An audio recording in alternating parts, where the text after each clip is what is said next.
Друзья, сегодня нашему клиенту очень сильно повезло.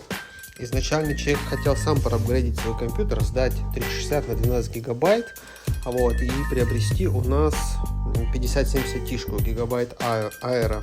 Но в последний момент передумал и привез компьютер на апгрейд к нам в центр. И что мы там нашли? Сначала мы увидели, когда демонтировали карту, замечательные провода. Интересный цвет нам сразу дал понять о том, что блок питания очень качественный. Демонтировав его, увидели этого зверя. Как вы думаете, хорошо бы он работал с этой картой? Пиши в комментариях.